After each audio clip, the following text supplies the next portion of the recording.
கதையா பாப்பா? என்ன கதை சொல்லலாம்? பேய் கதை வேண்டாம், உனக்கு ஒரு அழகான கதை சொல்கிறேன்.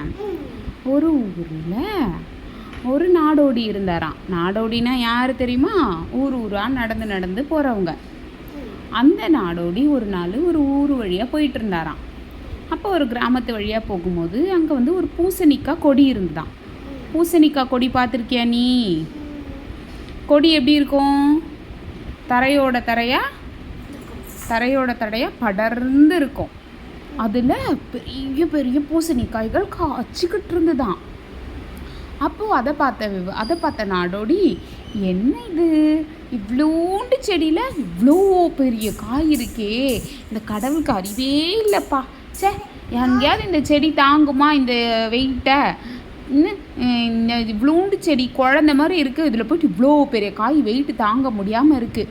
சே, இந்த கடவுள் நம்மளை கேட்டு படைச்சிருக்கணும்ப்பா. இந்த கடவுளுக்கு அவருக்கு படைக்கவே தெரியல அப்படின்னு நினச்சிட்டு போயிட்டே இருந்தாராம். போயிட்டே நடந்து போயிட்டே இருக்கும்போது அவருக்கு டயர்டாயிட்டாராம். டயர்டாயிட்டு ஒரு மரத்துக்கடியில் படுத்து தூங்கிட்டாராம் உன்ன மாதிரி. தூங்கும்போது அப்போ இந்த விவசாயி மரத்து மேலே பார்த்தாராம். மரத்து மேலே பார்த்தா பெரிய ஆலமரமா. ஆலமரத்தோடைய பழங்கள் பார்த்துருக்கியா? எப்படி இருக்கும்? குட்டியாக இருக்கும். இப்போ ஆலமரத்தோடைய பழங்களை பார்த்துட்டு, சே, என்னப்பா இது, இவ்வளோ பெரிய மரம், இதில் போய்ட்டு இத்தினூண்டு பழங்கள் இருக்கே, இந்த கடவுளுக்கு அறிவே இல்லைப்பா. அவ்வளோண்டு கொடியில் அவ்வளோ பெரிய காய் கொடுத்துருக்காரு, அதால் தாங்கவே முடியாது. இவ்வளோ பெரிய மரம், இதில் எவ்வளோ பறவைகள் வந்து தங்குது, இதுங்களுக்கெல்லாம் வந்து இந்த பெரிய பெரிய பழங்கள் இருந்தால் அந்த பறவைங்கள்லாம் நல்லா சாப்பிடும்ல. இந்த கடவுளுக்கு கொஞ்சம் கூட அறிவே இல்லை அப்படின்னு சொல்லி நல்லா தூங்கிட்டாராம். நல்லா தூங்கினதுக்கப்புறமா மரத்து மேலே இருந்து ஒரு பெரிய பழம் என்ன பண்ணிச்சு, அவ்வளோ வேகமாக வந்து அந்த நாடோடைய மண்டையில் டுபால்னு விழுந்துதான். யார் என்ன அடிக்கிறது அப்படின்னு சொல்லி ஏஞ்சி தேடி பார்த்தா பழமா.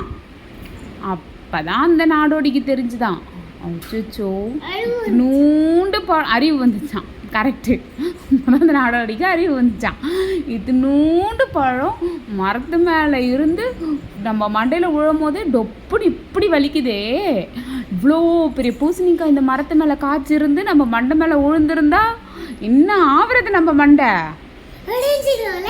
உடைஞ்சிட்டோம்ல, தேங்காய் உடையிற மாதிரி உடஞ்சிரும்ல அப்படின்னு சொல்லி அப்போ தான் தெரிஞ்சுதான். அப்போ கடவுளுடைய ஒரு படைப்புக்கும் ஒரு அர்த்தம் இருக்குது அப்படின்னு சொல்லி அப்போ தான் இந்த விவசாயிக்கு புரிஞ்சுதான். நம்மளும்